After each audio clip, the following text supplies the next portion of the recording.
के लिए लेकर आ चुका हूँ भारती भवन क्लास 10th का मैथ प्रश्नावली 1 का ए का क्वेश्चन नंबर 1। क्वेश्चन नंबर 1 है कि यदि b बराबर ए सी तो b a का, तो उसके बाद खाली जगह है, उसके बाद है तो क्या हो जाएगा? यदि b बराबर ए सी है, ठीक है, क्या हो जाएगा? यदि b बराबर ए सी है तो जो b हो जाएगा ना, वो b क्या क्या हो जाएगा? a का क्या होगा? तो देखिए यहाँ पे b और a के बीच में किस चीज़ का संबंध है? तो अगर b और a के बीच में हम संबंध देखें यहाँ पे, तो गुणज का संबंध है। किसका संबंध है? गुणज का संबंध है। तो यहाँ पे जो खाली जगह है वहाँ पे क्या आ जाएगा? गुणज। ठीक है, चलिए क्वेश्चन नंबर 2। क्वेश्चन नंबर 2 का हमारा है कि यदि भाग एल्गोरिदम a बराबर बी क्यू प्लस आर में a बराबर 72, b बराबर 9 तो r बराबर कितना होगा? ठीक है, a बराबर 72 है, ठीक है, उसके बाद b बराबर 9 है, ठीक है, और r बराबर कितना होगा? r का मान हमसे पूछ रहा है। तो देखिए कैसे बनाते हैं। दिया हुआ है कि भाग एल्गोरिदम में a बराबर b q plus r, a बराबर बी क्यू प्लस में आर, ठीक है, ये भाग एल्गोरिदम है किसका? यूक्लिडियन एल्गोरिदम का। ठीक है, तो सबसे पहले जहाँ पे जो है वो उसका मान रख देते हैं। तो a बराबर 72, तो 72 के जगह पे रख देते हैं, ठीक है, a के जगह पे। b का मान दे रहा है 9, तो 9 रख देते हैं, गुना q का मान नहीं दे रहा है तो q को q रहने देते हैं, प्लस में r के जगह पर क्या बैठाएंगे? r बैठाएंगे। अब देखिए यहाँ 72 है, यहाँ बराबर को उधर कितना है? 9 है। तो 9 को कितना से गुना करें जो 72 आ जाए? तो देखिए 9 को गुना कर देंगे हम अगरचे 8 से, तो 9 8 72, और यहाँ पे जो r है वो r कुछ देने की ज़रूरत ही नहीं है। तो जब कुछ देने की ज़रूरत ही नहीं है तो क्या हो जाएगा? 0 हो जाएगा, है ना। अब देखिए यहाँ पे भी 72 और ये 9 8 72 आ गया बराबर में हमारा। तो r के जगह पे और कुछ दे ही नहीं सकते हैं, क्योंकि कुछ भी देंगे तो 72 से ज़्यादा हो जाएगा, है ना। तो इसलिए r का मान हमारा क्या हो जाएगा? 0। तो हमसे पूछ रहा था r का मान, तो r का मान क्या हो जाएगा हमारा? 0। क्वेश्चन नंबर 3 अब हम लोग देखते हैं। क्वेश्चन नंबर 3 क्या है? ठीक है, देखिए क्वेश्चन नंबर 3 आपका यहाँ पर दिख रहा होगा कि यदि भाग एल्गोरिदम a बराबर बी क्यू प्लस आर में b बराबर 4, q बराबर 5, r बराबर 1 तो a का मान कितना होगा? तो सबसे पहले जो जो दिया हुआ है हम उसको लिख लेते हैं, है ना। दिया हुआ क्या है? तो दिया हुआ है b का मान कितना दिया हुआ है? b का मान दिया हुआ है 4, ठीक है। उसके बाद q का मान कितना दिया हुआ है? q का मान है 5। उसके बाद कितना है? r का मान, तो r का मान दिया हुआ है 1, ठीक है। तो हमसे क्या पूछ रहा है? हमसे पूछ रहा है ए का मान, ठीक है।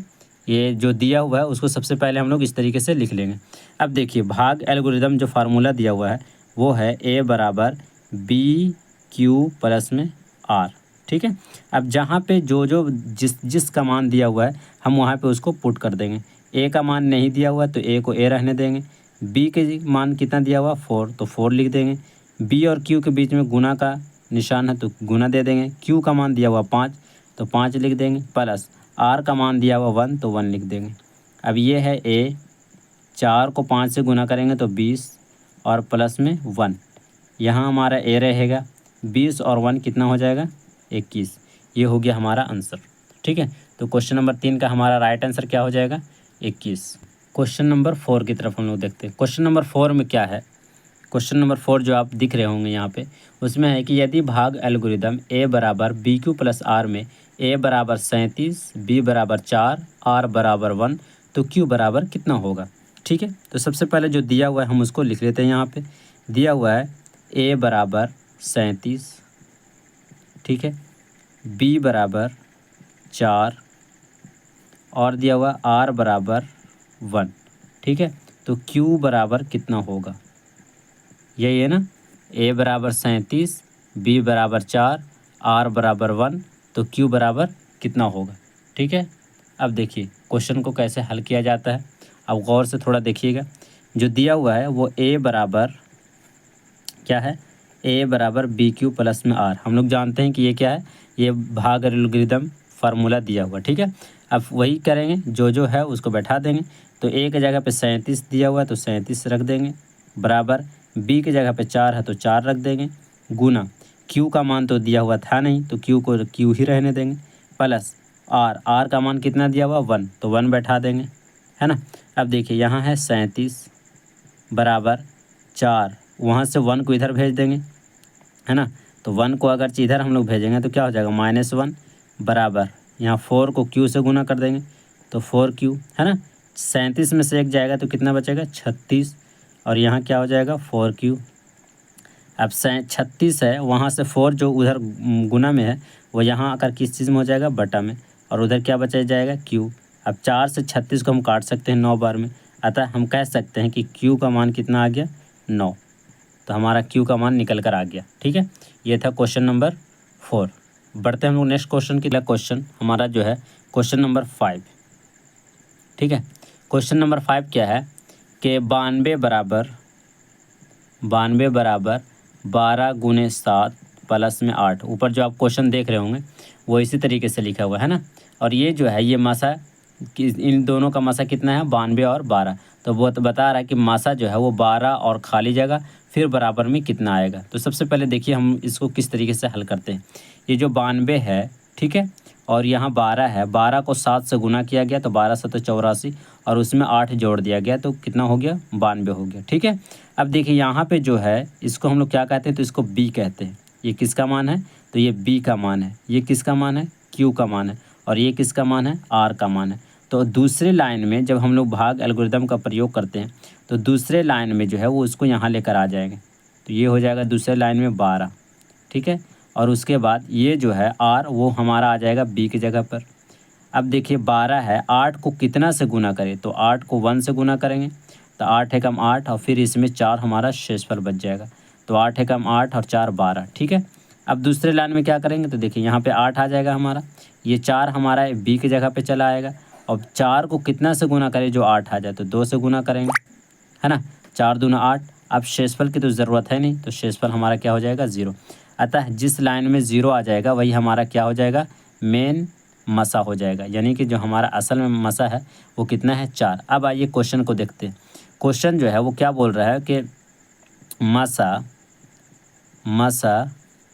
12 खाली जगह, ठीक है, फिर बराबर में कितना होगा। देखिए 92 और 12 का मसा जब 8 हो रहा था, ठीक है, कितना हो रहा था 92 और 12 का मसा, जब यहाँ पे 12 लिखा हुआ है तो हम ऐसे नहीं लिख सकते हैं 12,8 लिख सकते हैं ना, क्योंकि इस तरीके से लिखा हुआ था 92,12, है ना।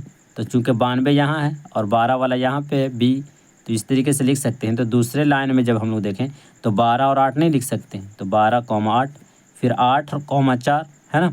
तो 8 तो 8 तो यहाँ पे है ही, तो हम 4 सिर्फ लिख देते हैं।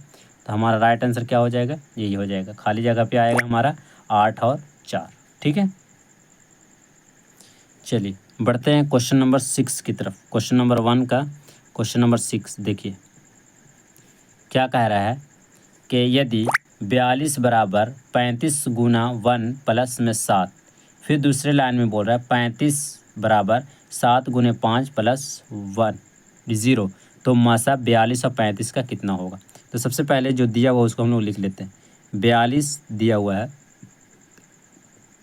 35 गुना 7, ठीक है, 35 गुना 7 नहीं है यहाँ पे, 35 गुना 1, ठीक है, 1 प्लस में 7। फिर दूसरे लाइन में लिखा हुआ है 35 बराबर 7 गुना 5, है ना, प्लस में 0।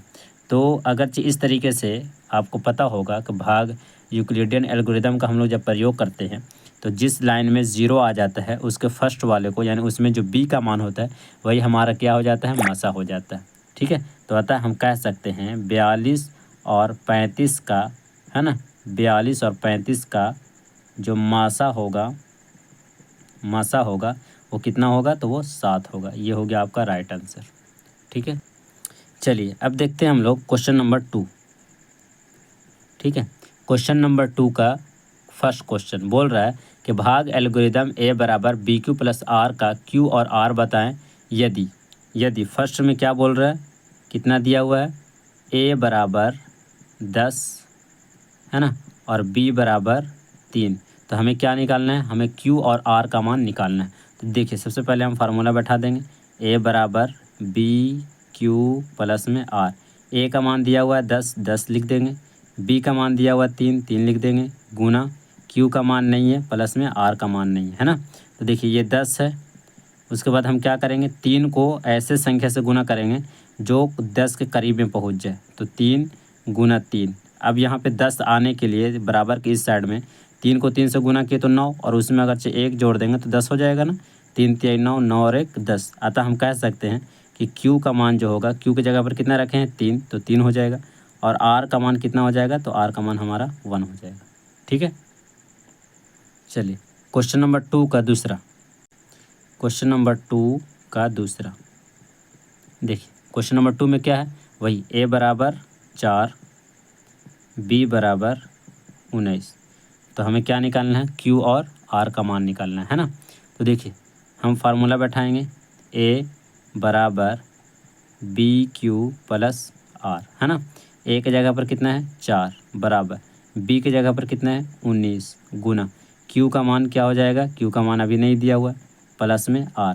अब देखिए बराबर के इस साइड जो है वो कितना है 4 है, और यहाँ कितना है 19 है।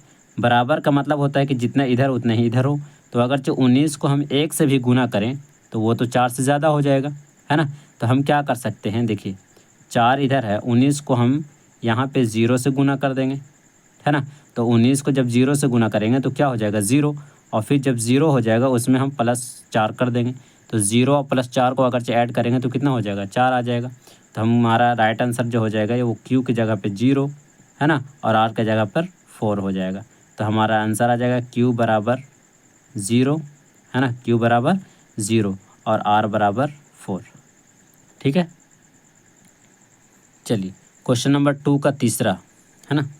क्वेश्चन नंबर 2 का तीसरा देखिए, क्वेश्चन नंबर 2 का तीसरा में क्या है, a बराबर 81, है ना, और b बराबर 3। तो भाई Q और R का मान निकालना है। चलिए फार्मूला बैठाएंगे, a बराबर बी क्यू प्लस आर, है ना। a का मान 81 है, प्लस b का मान कितना है, b का मान 3 है, गुना Q का मान नहीं है और R का मान नहीं, ये दोनों का मान निकालना है।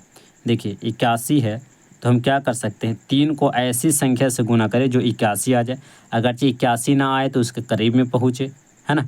तो देखिए 3 गुना, अगर Q की जगह पर हम रख दें 27, कितना रख दें 27, तो देखिए 27 तिहाई कितना हो जाएगा 81। तो 27 तिहाई जब 81 हो ही गया तो R की जगह पर तो कुछ रखना है नहीं, तो कुछ रखना नहीं है तो वहाँ पे हम 0 रख सकते हैं। अतः हमारा मान जो हो गया वो Q बराबर 27, है ना, और R बराबर कितना हो गया 0। चलिए अब लास्ट क्वेश्चन है, चौथा क्वेश्चन। चौथा क्वेश्चन ये है कि a बराबर 27 और b बराबर 2, है ना। a बराबर कितना है 27 और b बराबर कितना है 2।